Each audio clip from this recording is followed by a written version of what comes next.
Are you all? I hope आप सब अपने घर में सेफ हैं और अच्छे से सारी जो कोविड-19 की सावधानियां हैं बरत रहे हैं घर में और सैनिटाइजर यूज कर रहे हैं। प्लीज एंड प्लीज आप लोग घर से बाहर तभी निकलिए जब आपको बहुत ज्यादा जरूरत हो। घर से बाहर ज्यादा घूमिए मत, okay? And we will start our study with the chapter 5 and the class 7 science. आप लोग बुक निकाल लीजिए, take out your book, notebook, pen and get ready students. Part 2 डाल लीजिए and the chapter 5 acids, bases and salts. हम लोगों ने part 1 में एसिड पढ़ लिया था कि एसिड हम लोगों के खाने में भी बहुत सारी चीजों में पाया जाता है, जैसे एप्पल है, नींबू है, राइट स्टूडेंट्स? और वो कौन सा एसिड होता है वो भी मैंने आपको उसमें बताया था इंट्रोडक्शन में। इफ नॉट हम लोग इसको वापस से रिवाइज कर लेते हैं। So take out your book and the page number 59, here you can see, right, what is acids। हम लोगों ने पढ़ लिया था कि acids are compound in which one of the element that makes up the acid molecule is always the hydrogen element। HCl आप लोगों ने देखा है, हाइड्रोक्लोरिक एसिड स्टूडेंट्स, वो एसिड है। और कई सारे एसिड कैसे होते हैं मैंने बताया था, या तो बहुत ज्यादा डाइल्यूट होते हैं या बहुत ज्यादा कॉन्सेंट्रेटेड होते हैं। कॉन्सेंट्रेटेड कौन सा होता है? जो भी जिसमें एसिड की मात्रा बहुत ज्यादा होती है, और अगर उसमें हम पानी डाल देते तो वो क्या हो जाता है? Dilute acid, right students? So दो टाइप के एसिड होते हैं, कौन सा students? Concentrated and dilute acid. HCl एक बहुत ज्यादा कॉन्सेंट्रेटेड एसिड है।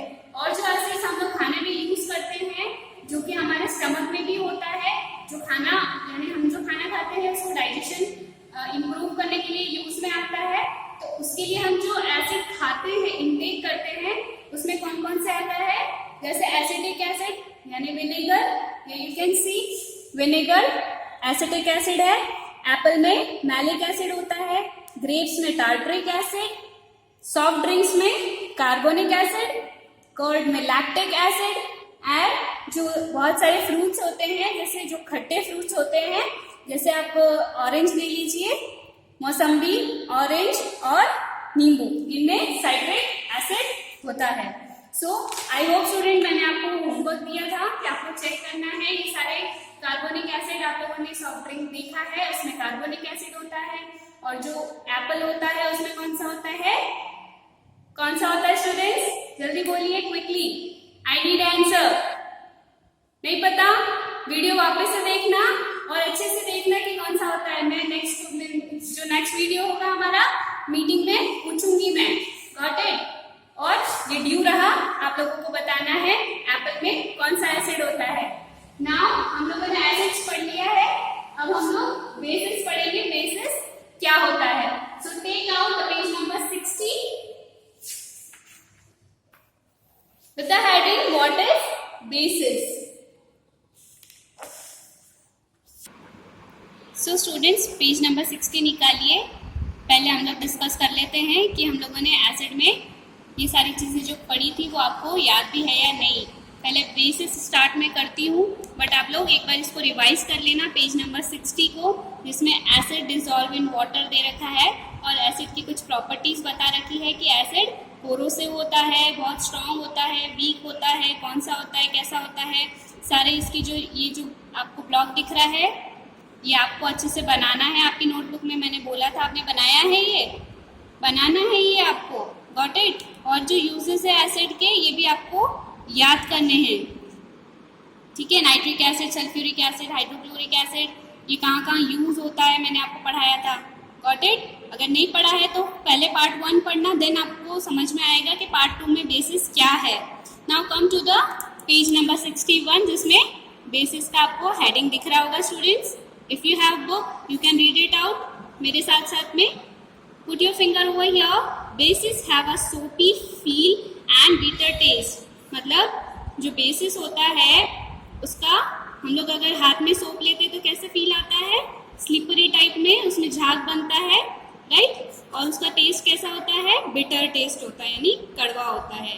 Bases are compound which contain oxygen और oxygen along with hydrogen. A base that contain oxygen is called oxide, while a base that contain oxygen along with hydrogen is called hydroxide. मतलब अगर जो oxygen होता है उसको हम लोग अगर देखा जाए कि ऑक्सीजन कंटेन कर रहा है बेस, तो उसको हम क्या बोलेंगे? ऑक्साइड. क्या बोलेंगे? ऑक्साइड. पर अगर बेस जिसके साथ में ऑक्सीजन और हाइड्रोजन दोनों कंटेन करता है तो उसको हम क्या कहेंगे? Hydro oxide. क्या कहेंगे? Hydro oxide. क्योंकि हाइड्रोजन भी मिक्स है और ऑक्सीजन भी है तो हाइड्रो ऑक्साइड हो जाएगा. Got it students? नाउ ऐसे ही सोडियम मिक्स किया तो क्या हो गया? Sodium hydroxide. पोटेशियम मिक्स किया तो पोटेशियम हाइड्रोक्साइड. कैल्शियम किया तो calcium hydroxide.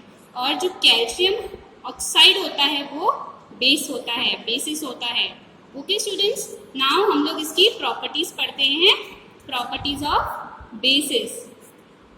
Basis react with acid to produce salt and water. जब बेस को हम एसिड के साथ में मिक्स करते हैं तो क्या मिलता है हमको? सॉल्ट मिलता है और वाटर मिलता है. When a base and an acid react, they neutralize each other. This means they cancel out each other's property. जैसे ही हमने एसिड के साथ में बेस को मिक्स किया तो क्या हो गया? सॉल्ट प्लस वाटर हमको मिल गया. देखिए इसका बहुत ही सिंपल एक मैं आपको प्रैक्टिकली जो हम लोग करते आए हैं और हम लोगों ने कई बार इसको है ना देखा भी है कि हाँ ऐसा होता है, लेकिन हम लोगों को इसकी प्रॉपर्टीज नहीं पता थी. हम लोगों को पता नहीं था कि ये ऐसा होता है, इसलिए हम लोगों को कभी नोटिस में नहीं आया.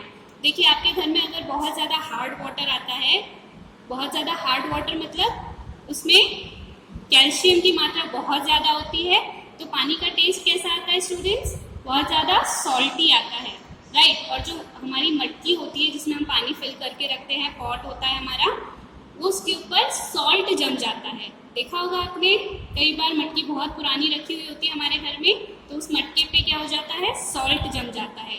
वो सॉल्ट क्या शो करता है कि हमारे जो पानी आ रहा है वो कैसा है? बहुत ही हार्ड है.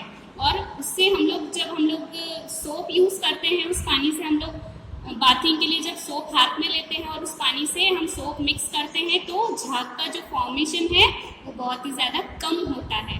इसका मतलब क्या है कि हमारे वाटर में सॉल्ट बहुत ज़्यादा प्रेजेंट होता है, हार्ड होता है, इसीलिए पानी अलग और सॉल्ट अलग हो जाता है. जिससे क्या होता है कि वो जो बेस होता है यानी कि जो सोप में बेस ऐड होता है वो रिएक्ट ही नहीं कर पाता है और दोनों एक दूसरे को न्यूट्रलाइज कर देते हैं.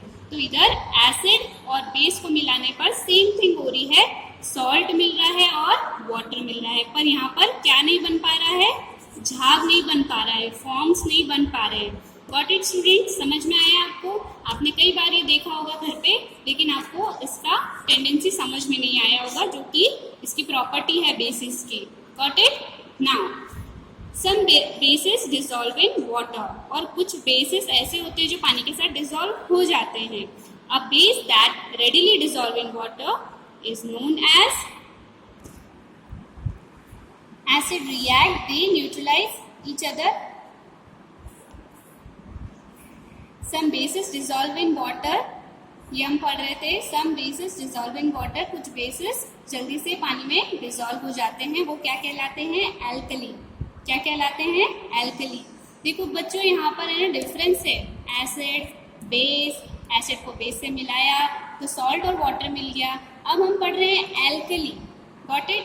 क्या पढ़ रहे हैं हम? एल्कली. इसकी क्या प्रॉपर्टी बता रहे हैं कि जब base readily dissolve in water तो वो क्या कहलाता है? एल्कली. और ये पानी ना बहुत ज़्यादा हम लोग पीने के लिए यूज़ करते हैं. कौन सा पानी? Alkali water. पता है अगर हम लोग जो हमारी कुकुम्बर होती है, ककम्बर आप लोगों ने देखी है, ककड़ी और नींबू, ककड़ी और नींबू अगर हम पानी में रात को रख के ढक के रख देते हैं और मॉर्निंग में उस नींबू को निकाल के, ककड़ी को निकाल के छान के वो पानी पीते हैं ना, तो वो वाटर एग्जैक्टली एल्कलाई वाटर होता है और वो हमारे पेट के डाइजेशन के लिए बहुत ही अच्छा होता है. सेम चीज़ यहाँ पर बता रखी है कि एल्कलाई क्या होता है. और जो वॉशिंग सोडा है इज अ एल्कलाई. क्या है वॉशिंग सोडा? यहाँ पर एल्कलाई है. Alkalis when dissolve in water feel slippery on skin. All bases are not soluble in water. इसमें प्रॉपर्टी क्या बता रखी है कि जो वॉशिंग सोडा है, जो हम लोग जिससे कपड़े धोते हैं, वो सोडा क्या है, एल्कलाई है, यानी कि उसमें बहुत ज़्यादा मात्रा में एल्कलाई फाउंड होता है। ठीक है, when dissolve in water feel slippery, और जब अल्कलाई किससे मिक्स हो रहा है, यहाँ पर वाटर से मिक्स हो रहा है, तो कैसा फील आ रहा है हमको, बहुत ज़्यादा स्लिपरी। हाथ में अगर आप लोग लेंगे ना इसे, तो हाथ कैसे हो जाएंगे, बहुत ज़्यादा सॉफ्ट हो जाएंगे। On skin all bases are not soluble in water, और ज़्यादातर जो बेसिस होते हैं वो जो कुछ all the bases are not soluble in water, मतलब सारे ही जो बेसिस होते हैं वो सॉल्युबल नहीं होते हैं पानी के साथ में।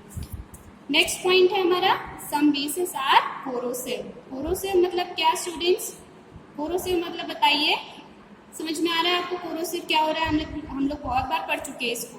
कोरोसिव मतलब आयरन का जो रस्ट होता है उसको हम कोरोजन बोलते हैं, वही कोरोसिव इसकी प्रॉपर्टी है।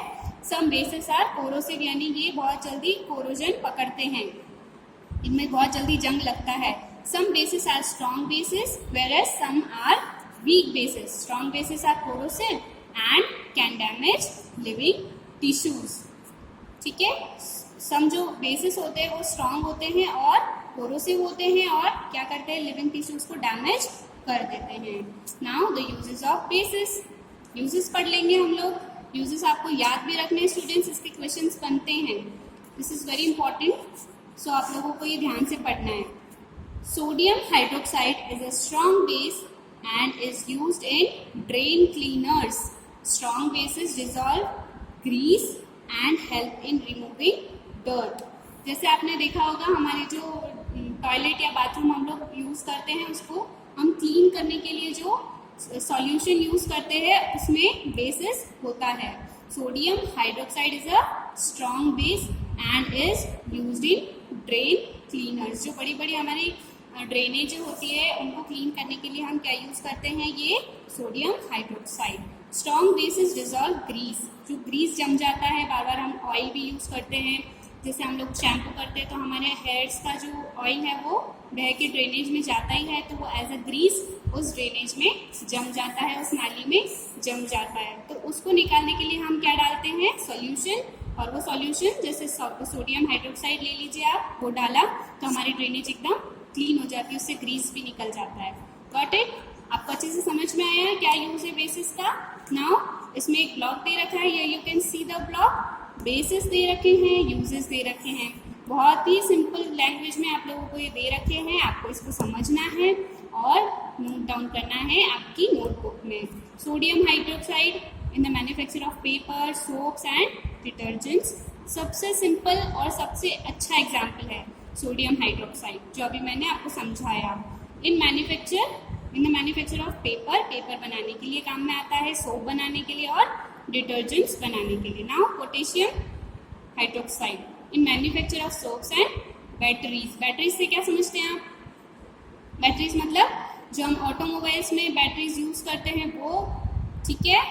Now calcium hydroxide in the manufacture of mortar and plaster. Mortar and plaster, plaster आप समझ ही गए होंगे क्या होता है, पीओपी आप लोगों ने देखा है, उसमें कैल्शियम हाइड्रोक्साइड होता है, जो हम पेंट करते हैं घर पर, उसमें क्या होता है, calcium hydroxide. Ammonia in the manufacture of nitric acid and fertilisers.